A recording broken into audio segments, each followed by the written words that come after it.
Hey, I'm Sven Masterson, one of the co-founders and mentors in the Mentoring Men community. And I show men how to transform broken relationships into deeply connected, intimate, and thriving relationships. And in this video, I want to just start to uncover some patterns that exist between failing and dying relationships and what has to happen to transform them. And so I have behind me two triangles that represent immature and mature love. And I want to talk about the differences of these, because if you live in this immature love, which every relationship will generally do at some point, your relationship will start to crumble.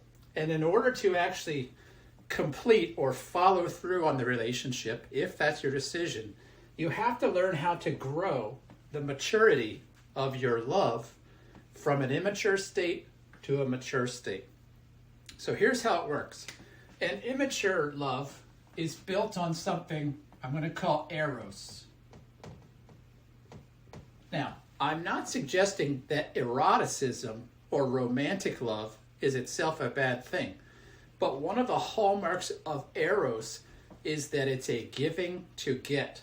We say, I love you, but what we really love in the other person is that we believe that they can provide us with happiness, and they believe that we provide them with happiness. And so the nature of eros is that it is transactional. I give and you give. I give you love or kindness or attention or a sense of goodness or well-being to you, and you give it back to me. And so there's an exchange that happens in eros that is based on behavior. So if one party starts to become disillusioned, disgruntled, or starts to feel like they're not keeping up their end of the deal, and that's a dead giveaway you live in this, then you start to become unhappy because the relationship is built on eros, transactional love. Now, what does it look like to be in a mature relationship? Well, your relationship then is built on something that in the Mentoring Men community we call unconditional high regard. Now, unconditional high regard is a way of being that demonstrates things like kindness, appreciation, warmth, compassion, empathy towards another person, but not because of their behavior, but because of our value system. It goes like this. Well, who do I love to be in the world? I love to be a generous man. I love to be a compassionate man. I love to be empathetic. I love to be curious. And you know what? I love to be those things. And therefore, I will be those things towards a partner. Not because of their behavior, but because of my choice. And so, unconditional high regard is a love that we choose. It's a deliberate act of the will. It's not a set of emotions. Now notice here that I just put eros and UHR on the bottom. They are foundations for relationships. When somebody has an eros kind of love, it creates naturally something called the drama triangle. And in a drama triangle, you have a victim, and you have a persecutor, and you have a rescuer.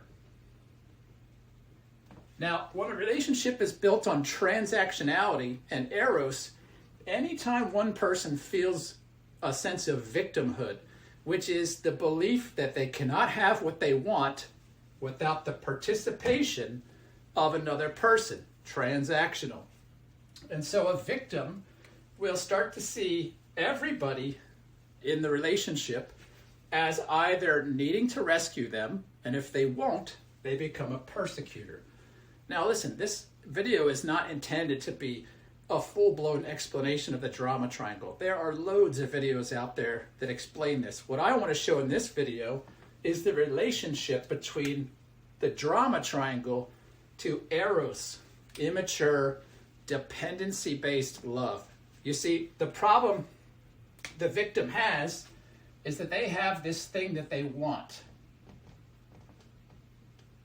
But because they don't know how to source their own things, they have to look towards another person to give them that thing, right? That's the nature of transaction. And so the rescuer is likewise not sure how to get what they want. And they realize, you know what? I could be up here as well. And if I'm up here, I need them to rescue me. Transactional nature. And so the rescuer finds a sense of well-being and safety by being the person who gives the victim what they want. Now, there's this other dynamic, though, it's also transactional, of the persecutor, where the persecutor resents what's being asked for them. They've kept a ledger, and they're like, no, you always this, you never that. Always and never language, persecutor. Now, when the persecutor, what they're trying to do is they're trying to achieve a sense of safety by being superior, by being correct. And it's because, like the rescuer and the victim, they have an insecure sense of how their needs will be met. This relationship here, the drama triangle, produces demands, expectations, I'm just going to abbreviate, and hard feelings.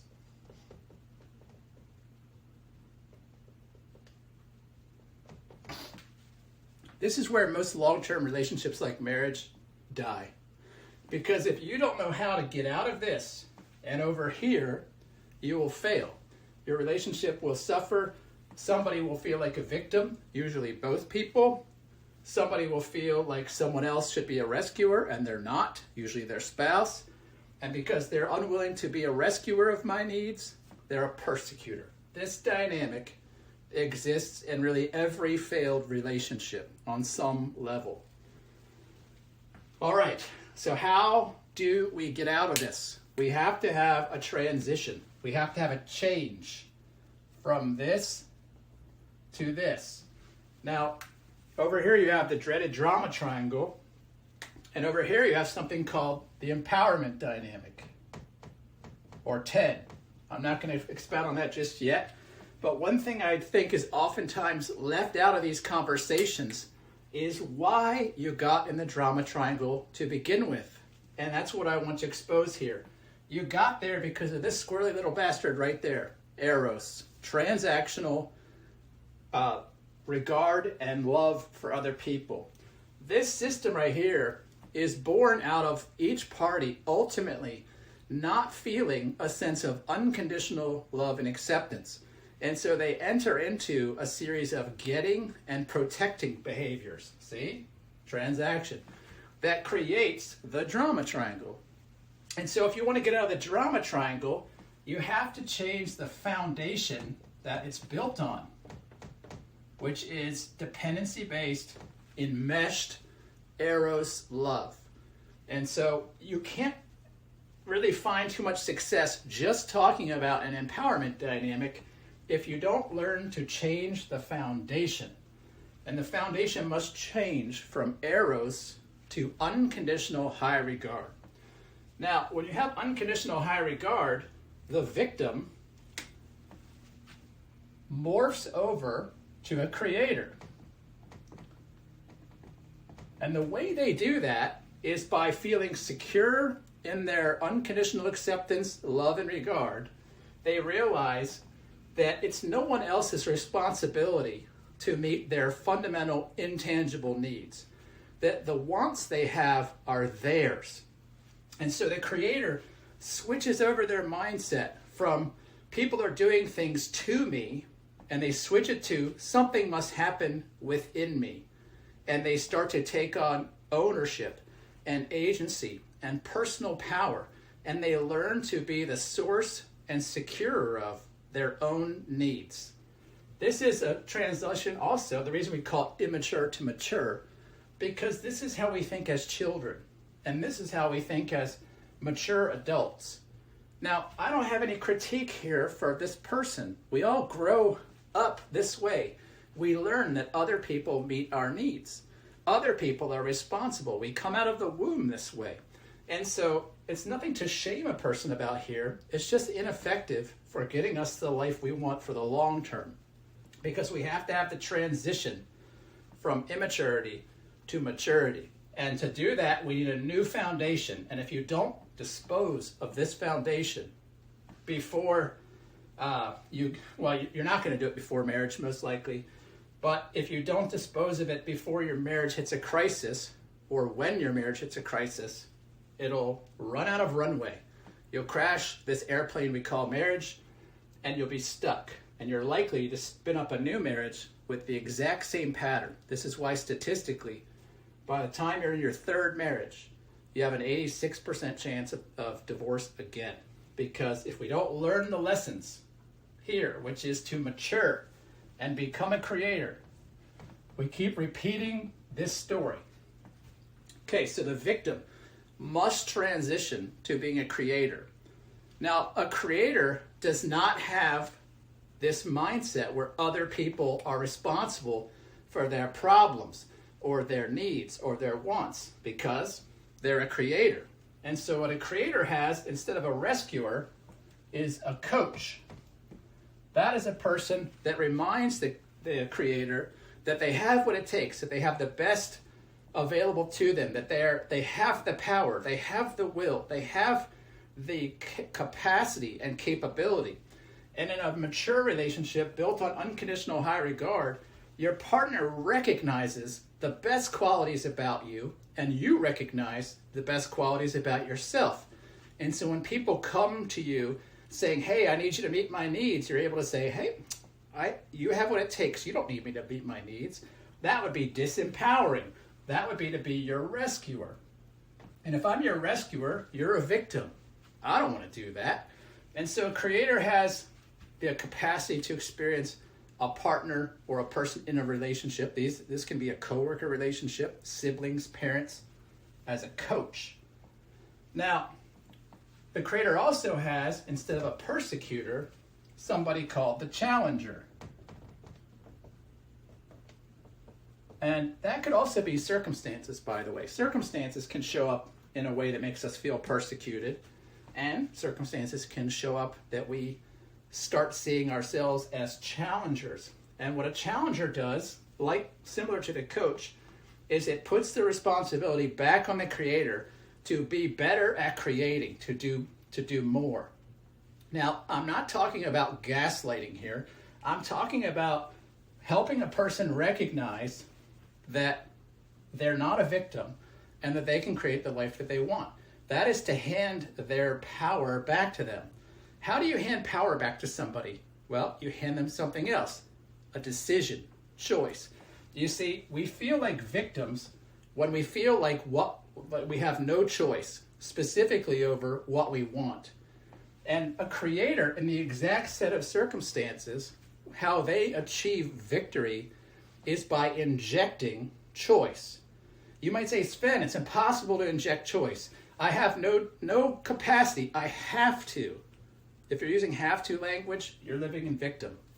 You're living in a drama triangle. Let me give you a great example. In the US here, we have taxes. Now, as a business owner for, a decade and a half, 2 decades, I would say there was a time when I lived in a victim state about taxes. I have to pay taxes. Well, that's technically true. I am required to pay taxes. If I don't pay taxes, I have a persecutor that will knock on my door. And what rescues me from that? Paying the taxes. That's a way to interact with taxes from a drama triangle perspective, from a victim perspective, from a transactional perspective. Now, not too long ago, I heard a great story about a person whose parents had immigrated to the United States. And when it came time to pay the taxes, they loved paying taxes because they saw it as this worthy thing they got to do to participate in a democratic society like the United States. And so they made a different kind of meaning out of the exact circumstances that trouble some of us. The meaning they gave that was that they get to choose to be a part of a society and finance that part of society by financial participation. And you know what? They didn't feel this. They felt this. Because when the challenger showed up, the opportunity of a difficult circumstance, they did not embrace it as persecution. They embraced it as challenge. And believing their other needs were secure on a foundation of abundance, of unconditional high regard, they can live in this creator space. And so they don't have demands. They have requests, a person in this space. They don't have expectations. They have expectancy, which is different. And they don't have hard emotions. They have peace. Now, that's just a few. But I want you to see that this transition is what leads to freedom. Victim becomes creator. Rescuer becomes coach. Persecutor becomes challenger. But like this over here, you have to have a foundation which makes this possible. Without this foundation, you can't really stay here because you'll keep returning to the sense of victimization. Because victimization, or victimhood rather, is built on the belief that I lack the power and capacity to have what I want. Therefore, other people must own that responsibility. But why do I believe that in the first place? Why do I have such a low view of myself? Well, because my regard for myself is also based on eros. I've been a good boy, so I deserve favor. I've screwed up, so I deserve punishment. You see how we've learned this system growing up that is based on reward and punishment, reward, punishment. We learn it early in childhood. We learn it in school. We learn it in our families. We learn it in churches and synagogues and temples. We learn this system of conditional regard that rewards performance and punishes a lack of performance. And this will create exactly this way of living in life. And so to become a creator, we have to live in a new reality where the regard for other humans, beginning with ourself, is not based in performance and achievement and punishment, but is based on immutable, unchangeable truths about who I am. When I believe that all humans, including me, are worthy of the utmost regard at a certain level, simply because they're humans, because they exist, I start building a foundation where I start to see myself as worthy of high regard, not because of transaction, but because of my implicit, inherent value and worth. And when I live in that space, I start to see other people that way too. Now, if I see you and me and John over there and Sally over there, if I see us all the same, then I have no reason to say, well, they have more power than me, that they should be responsible for me. I have to ask myself, well, what do they have that I don't? Nothing. Because we're all equal at a fundamental root level. And if we're all equal, and that equalness is based on ultra high value and worth, not again based on our performance, but based on our implicit, immutable humanity, then I have a basis to start living in a non-transactional way, where I treat myself like one big Energizer battery, and I treat you like an Energizer battery, and I treat her over there, Energizer battery. And I start to say, hey, I can lend some power, some energy to anybody, but they have what they need. I can jumpstart them, but I don't have an advantage or disadvantage over them. I have the capacity to create, and so do they. And so I could start to live in a new reality in my relationship where I stop finding my value by rescuing. I stop screwing my relationship up by being a persecutor. I stop living in the giving to get the protection and getting behaviors of eros love. And I start instead to live on unconditional high regard, which is the basis for acceptance, for showing somebody warmth, compassion, curiosity, and can endure these hard moments by bringing them over here. So here's what happens. When we meet men and mentoring men, they're almost always here. They're here and their spouse or significant other is here. And when you've got two people here, you'll just go round and round the mulberry bush. You'll feel exasperated. You'll feel fatigued. You'll feel desperate. You'll feel hopeless. you'll feel these hard emotions because it's impossible to get out of this system using the system. You need a new way. And so at Mentoring Men, what we do, specifically in our Renewed Masculine Man program, is we show guys how to get out of this sense of victimization and become creators. That's the first step. Now to do this, that man does not need a change in his partner. This is why our focus is only on the man. Specifically, that man must learn to become a creator. If he will not learn to do this, his choice is to stay here. But hopefully by now he's realized that doesn't work. And so we teach him how to do this. And to teach a man to be a creator, we have to focus first on showing him a new foundation. And this is a whole new way to think in the world. This guy over here learns to live in a place where his being informs his doing, and his doing informs his having. Most people have it backwards. They have, if I do enough, I can have enough. And when I can have enough, I can be enough. You see the difference? This guy starts with peace. He starts with wholeness. And from his wholeness, he chooses with deliberate intention the value system that will lead him to having the life he wants. This person over here starts with fear. And in their fear, they have to figure out, how do I do the stuff to have the life I want so I can finally feel like a human being? You're not a human doing, you're a human being. This way will create a life of peace. This life will create a life of destruction, degradation, and ultimately divorce for most people.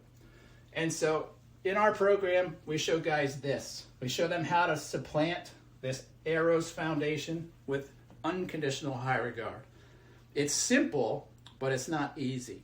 It takes about 6+ months to do that, but the reward is that a guy starts to live in a whole new way. He learns to be a creator. And once a guy is a creator, he can reapproach the spouse in his life, who usually is living in one of these places, and he can show them slowly how to shift here.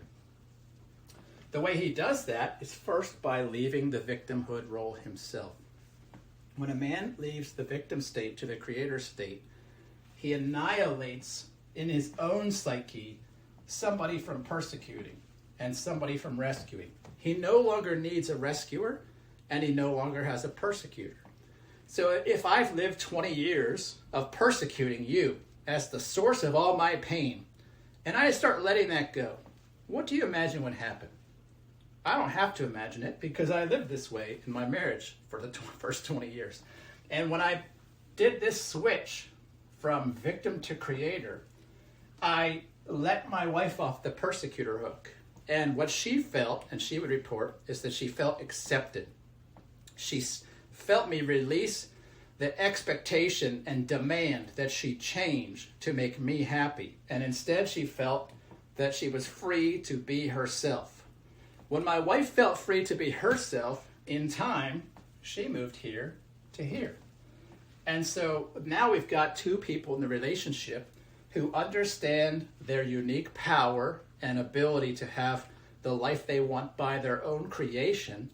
And instead of being a transactional commercial relationship, it became one of cooperation and non-transactional.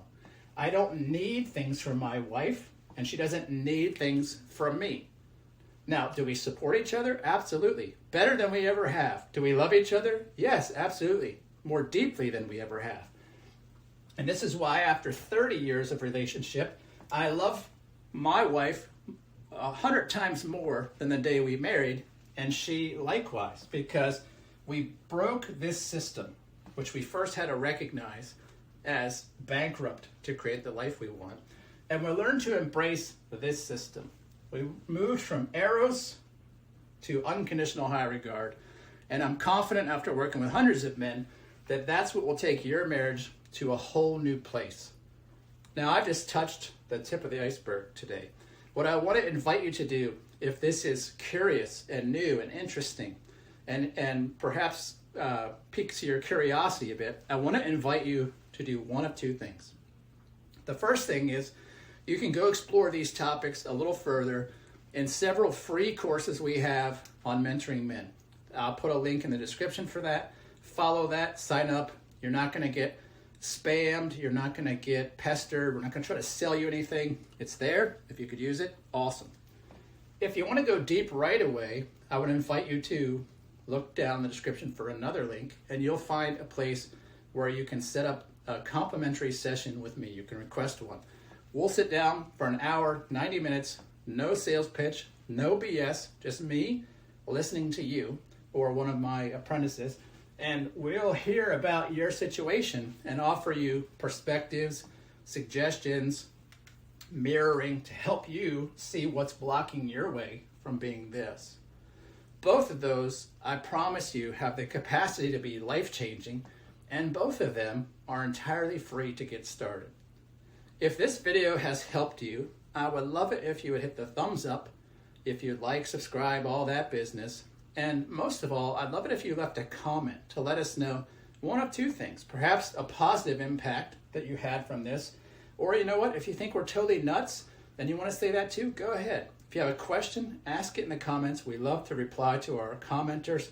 And with that, I wish you the best in transferring from the immature, eros-based part of a relationship into the most gratifying, mature, and UHR-based part of the relationship. Again, I'm Sven Masterson. I'll see you in another video.